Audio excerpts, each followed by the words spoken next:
Hey, I just want to welcome everybody back to our sports talk podcast. I'm still trying to think of a name for it. I think still Space the Floor is my preliminary name, but I still gotta come up with something more original that speaks, what I want to do. But you already know it's your host Xavier Daniel, and today we're just gonna go recap some of the games that went on last night. I know I'm dropping this a little late, but a brother got work and all that good stuff. So you know me, I wasn't feeling well too. I watched the game. I was feeling horrible. I had a headache. My stomach was killing me. All that. So I just couldn't get around to it. I went to sleep probably like 8 o'clock. I was out. Wasn't feeling well. But we're here now, feeling better, and we're gonna talk our shit. So let's get into it, okay? Let's start with the first. Let's look. I'm gonna start with my Warriors because the real juicy story is the Celtics and the Bucks for me at least. I think that's like one of the matchups that's supposed to really be close. And so let's start with the Warriors in the Memphis.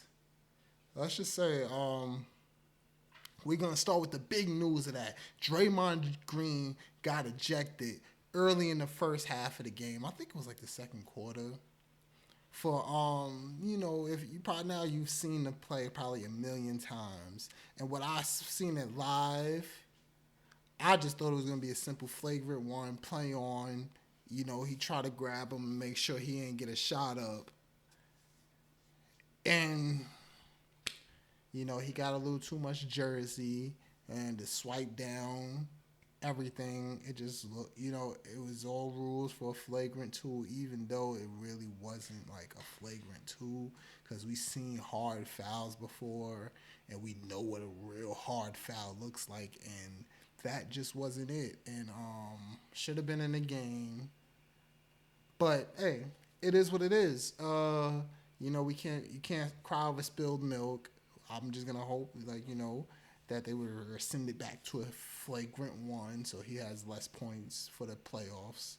And due to suspension, I think you need like 6 points, 6 flagrant points. So with that flagrant two, that means he has 2 out of 6. So you don't want those technical fouls points to add up and you to get suspended for a game, because we seen what happened with Draymond got suspended for a game, i.e., the Cleveland series. That spun the whole series and changed everything. So, but anyway, I'm gonna say it, and I know some of you guys are feeling it, but Memphis Grizzly, y'all gotta y'all gotta feel like y'all kind of as the Memphis fan, you like it is growing pains, but that's gotta be alarming. You had a game where Draymond Green got ejected. Clay Thompson shot 5 for 16. He was just jacking the ball up and he was just missing. You got a game where he shot 5 for 16. Jordan Poole came off the bench, played great. Um, who else? Jordan Poole played great. Gary Payton was playing tremendous defense. And Steph Curry was doing what Steph Curry does. It don't matter if he's going 30. If he can end the game with 12 points, but he got the Steph Curry effect. So it's gonna make people defend differently, right? So we know that, and we're gonna always say that. And Steph, I think Steph had like 27 points. He shot efficient enough for us. I don't care. We got the W. But it's got to be alarming for the Memphis fan, because you gotta. This is a game with Jaren Jackson. Jaren Jackson's my guy. I love Jaren Jackson. I think the Triple J and the Clark thing. I was talking to a friend a while ago about it, and I'm like, I think these two should actually be the two. You know what I mean? They're two bigs, but you can't deny Steve Adams' greatness and how deadly his screens are. That's what we talk about, how deadly Steven Adams' screens are, and what he does for the offensive rebounds and just hey, Steven Adams, his passing is great and everything. He developed into a great player, and we can't deny anything about that.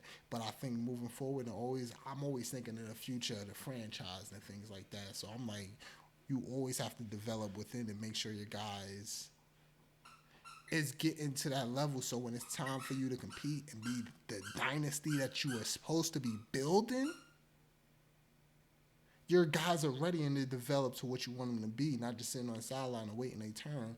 But we got to be happy that Brandon Clark waited his turn, and now when his turn has come, he's been prepared and he's been developing his game, practicing, doing whatever he's doing in the background, listening to what Steven Adams has to offer him and things like that. And now he's out there making an impact. He is ready to step in the game and do what he does. But like more about Jaren Jackson, we got to talk about it. Jaren Jackson played a phenomenal game. I mean, I think this guy was like 6 for 9 from three.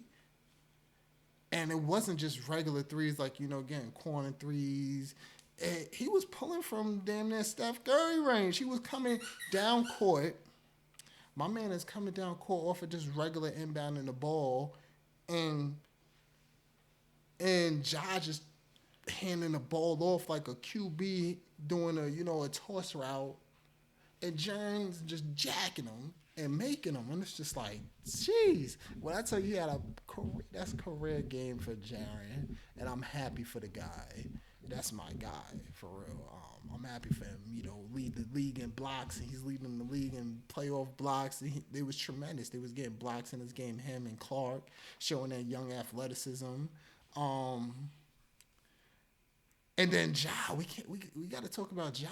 These guys was playing out of body. Well, I tell you, Ja has made more threes in this one game than he did the entire series against Minnesota in this one game. And you got a career playoff performance out of Ja. I said Ja out of Jaren, out of Triple J. You had a 3-point, one of the best 3-point shooting games out of Ja. And you still lost to the Warriors by 1 without Draymond Green, the guy who offensively and defensively quarterbacks this team. And y'all lost to that. And it's not to say like these guys still have the Warriors still have great players out there. We always got to think about Steph Curry, Clay, Poole, who dropped a cool 31. He ain't played much of the fourth quarter, because, you got to get Gary Payton in there to hold it down on defense. Because it's like, we talk about the Def Lineup 3.0, and I like this iteration of it. But we got to realize the Def Lineup, despite what we think of the Def Lineup, you know what I mean? Offensively, the third iteration, I think it flows smoother for the Warriors offense. But as far as defense, that's where the Def Lineup was something to be amazed by, because these guys are small ball, but all of them play defense bigger than they are. You know what I mean? They're great defenders. So this iteration with the Def Lineup, it's just like you don't have that.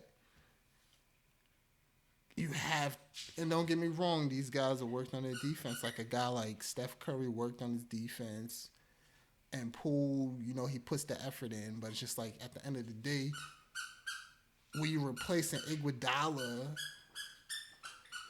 you know what I mean? You're replacing a guy like Iguodala, and you're putting a Poole in there, and that's Iguodala's for Wiggins, really. But you know what I mean? Like, that's difference in defense.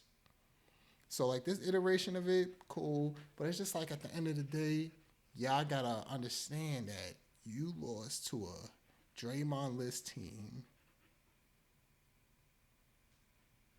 And that's really the guy who moves the needle for them as far as like getting them all flowing together. He would help Klay Thompson from shooting 5 for 16 because he would hit him. He would get him better looks than Klay Thompson taking a few dribbles and trying to make something happen.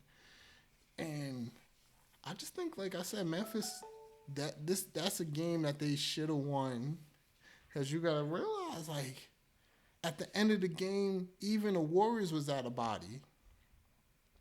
You got one end of the game where it's Klay Thompson missing two free throws. These are guys who shoot 90%, 50, 40, 90 club guys missing two clutch free throws. And it's like, these guys, you were like, all right, they're going to make at least one. And on those, that free throw, man, I don't know. I know we all was on that.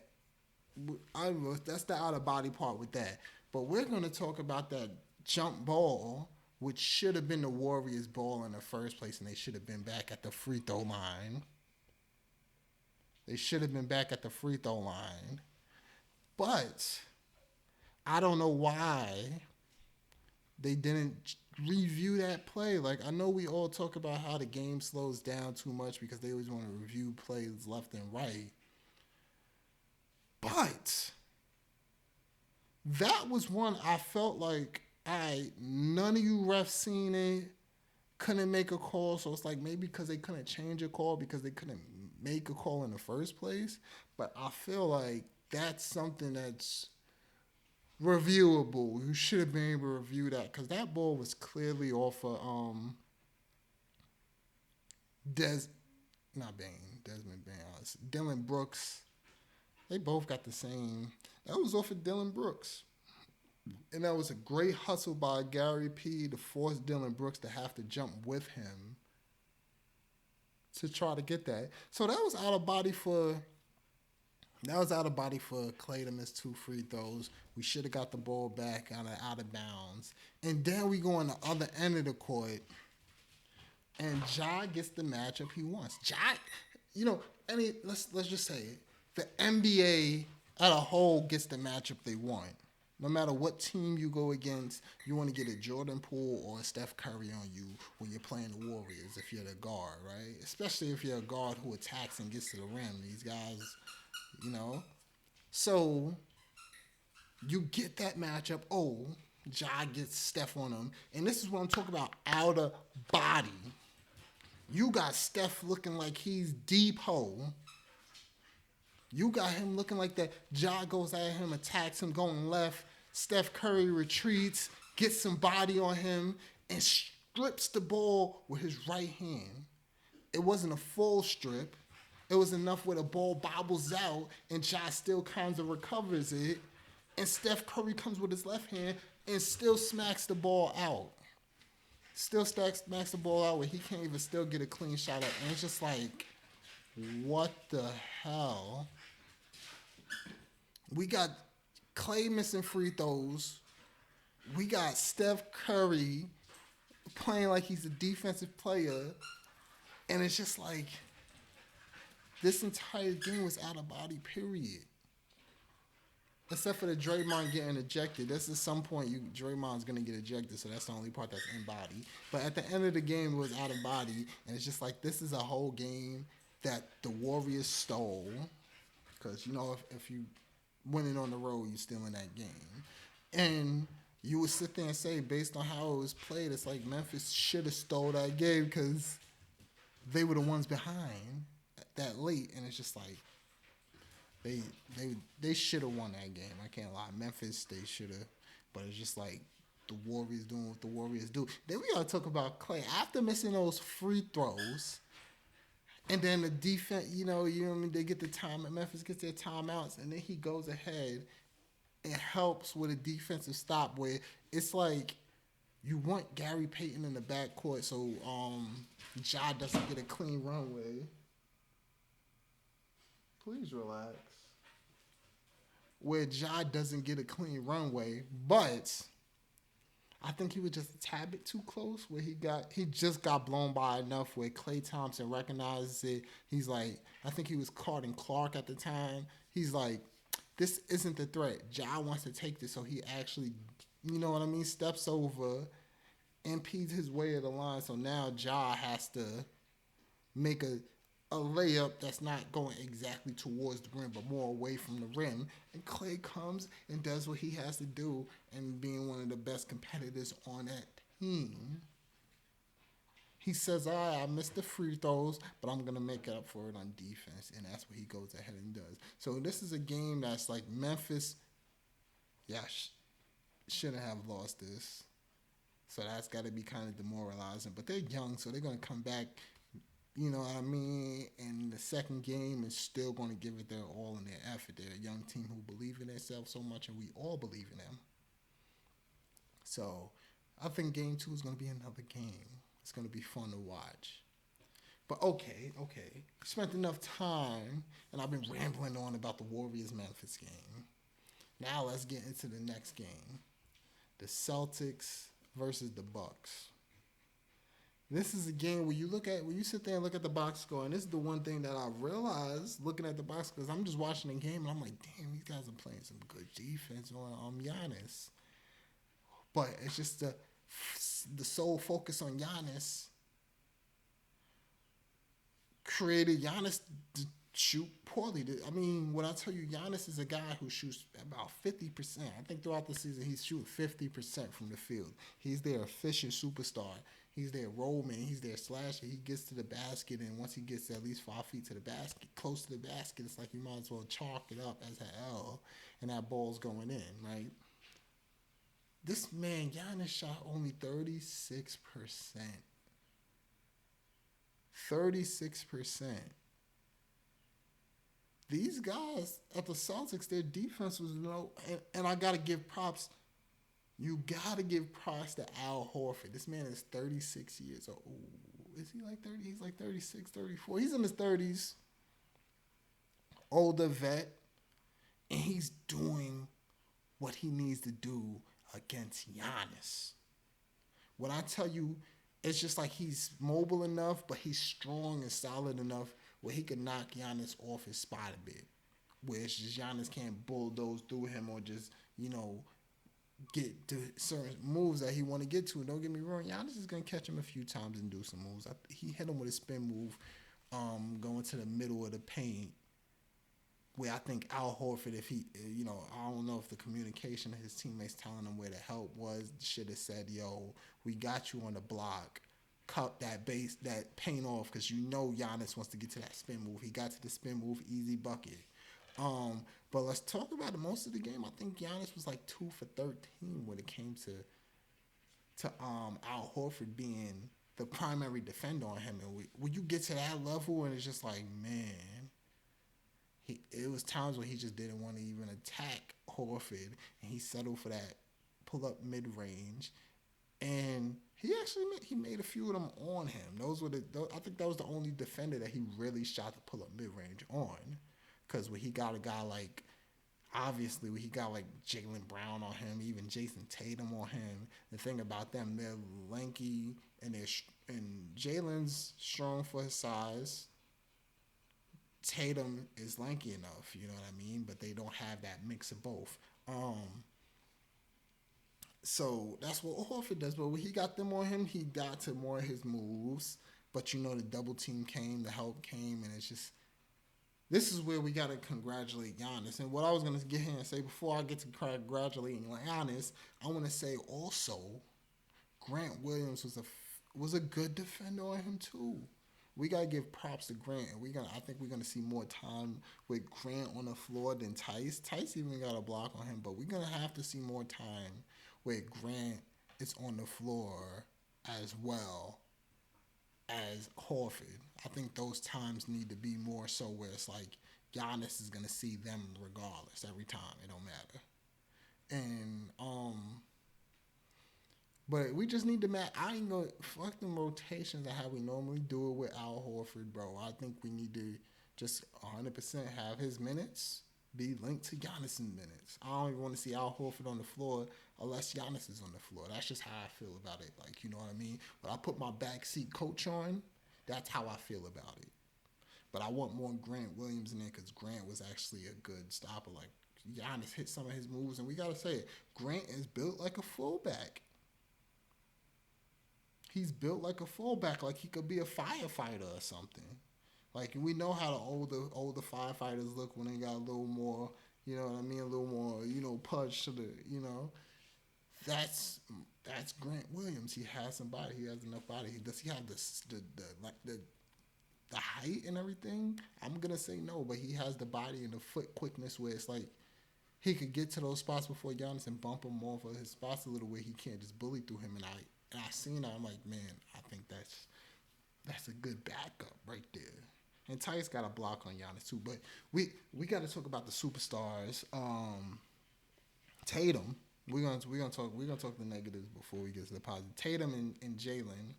These are supposed to be the guys who lead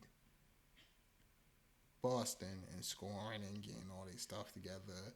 And these guys came out so flat at the beginning. I think they was like 7 for 26 at one point, or something even worse than that, where they shoot. I was just sitting here like, man, y'all shots aren't dropping. Y'all attacking at the wrong time. Y'all been really going at Brooke Lopez when you gotta understand Brooke Lopez is a guy who forces on average the league to shoot 40% when he's around the rim. Um, and it's just like you can't just attack him. You gotta attack at the right moments. You're attacking to score a bucket instead of instead of going with the offense and just all right, boom. Brooke is here. If Brooke is in my face, guess who's open? Robin Williams. Let me throw up the lob. Let me try to get that over him. Let me get a little ducking pass. If he's coming from the corner, I gotta hit the corner. You gotta get your reads. You just gotta play the reads. And I knew this is why I said Milwaukee is gonna take game one. And then the Boston is gonna have to adjust to what's going on in the game, cause we gotta realize like the Bucks are long and lengthy. Now without Middleton, you got a guy like Bobby Portis in the lineup. You got what is it, Wes Matthews at the two guard spot. They're lengthy, so it's like they gotta adjust. Boston has to adjust, and that's what Jalen Brown and them was doing. And I thought in the third quarter, Jalen really caught a quick stride because he knocked down like two or three threes in a row. He caught Brooke, and this is what I gotta say. You gotta get more Brooke Lopez in the screening action because that's the man you want to get away from the basket. And their drops haven't been as far as it normally is when it comes to their drop coverage. They've been a little higher, so they don't allow those threes. But when you catch Brooke Lopez in some action where he has to run out, that's where you could get him. You force a little action in the background where Brooke has to focus on that. Do you run his man up to set the screen? He's gonna be a little slow footed to get there, and that's what happened when Jason Tatum got like two of his threes. And I thought they found something there. So I think that's what Boston really has to look at when it comes into going to the next game is look at that film in the third quarter around 9 minutes. And it was just sitting here like, yo, all right. Jason's about to do his superstar talents and bring them, well, not bring them back because it was still a close game, but get them ahead and get something going. But then they just seemed to revert back to what they were doing in the first half, which kind of didn't get them where they needed to be, clearly. It kept them in the game because their defense was still elite, and it was forcing other people to do things like, obviously that's not what the Bucks exactly want to do, but they made it happen. And so I think it was just a poor performance from Jason and Jalen to me. And that's one of the reasons why this game opened up the way it did in the end of the game. And it should have been a closer game and a better game, but them two, they just gotta perform better going into the next game. Look at the tape, realize some of the things he do. Udoka gotta just point it out to them and let them understand that these are the things that are not gonna get us to the next round. That's what they need to go through. Let's talk about Giannis though. Giannis, despite shooting at 36%, that man notched his second triple double of the postseason. And that man was passing the ball. That's one of the things, despite him not shooting well from the field, he was actually passing the ball. I think he had like 12 assists. And I just knew, and this is where you got to just give kudos to Giannis as, build that wall and he'll run through it. Before when he was in Toronto, build that wall, he'll run through it. Now he's just not running through the wall. He's really just, all right, cool. I'm gonna hold on, nudge against the wall, feel the weak spot of the wall, and I'll the ball there. You know what I mean? So that's what he been doing. Get him in the post, and it's just like it was one of the plays.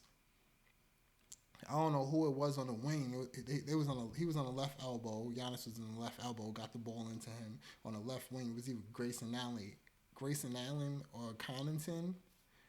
And Giannis got the ball. Put the ball up one hand, and he's surveying the floor real quick. And what I tell you, and I'm looking at that play, and he did a no look pass to Allen back to the wing, and they drained the three. I was like, oh man, Giannis is doing no look passes. Giannis, the facilitator, the two-way facilitator. He's passing the ball. He's blocking shots. He's playing defense. What can you do? I told you this man is unstoppable force. And it's just the fact that he's understanding the game, and he's getting his game better, and he's perfecting it. He's opened up his mid-range game. He's making those passes, no look passes. And when he get in transition, those passes even better because that's what he's used to. And it's like now he's doing it in the half court as well. Man, listen, man, they just got to get to the drawing board, and you got to understand that we still got to stop Giannis, knock Giannis off his spots and do this, that, and third. But some of those helps is just over helps for the Celtics, where it's just like they're looking at each other like, yo, I completely had him. He was bottled up. And I understand the game plan about us trying to stop Giannis, but it's like when I got him bottled up, we got to be there and trust that I got this at some point. And be ready for those passes out or to grab a rebound. Those are the two things. So, like I said, for the Celtics, and I still, don't get me wrong, I said the Celtics gonna take this. I'm gonna still say the Celtics gonna take this until it's three wins for the Bucks. And if you only got one win for the Celtics, I'm still gonna sit there. You know what I mean? I'll be like, all right, but I think Udoka and they're gonna look at film and they're gonna adjust, and the adjustments are gonna be made, and they're gonna be hopefully good enough to get this win because honestly, despite Jalen and Jason playing bad, they were still in the game going in the first quarter, second quarter, third quarter. It was just the fourth quarter where it got out of hand, and they were still in the game playing poorly. So it's like if them two actually played the game properly and get their adjustments right, the Celtics can win this series. But if the Bucks keep Celtics keep playing like that, the Bucks is gonna take this series.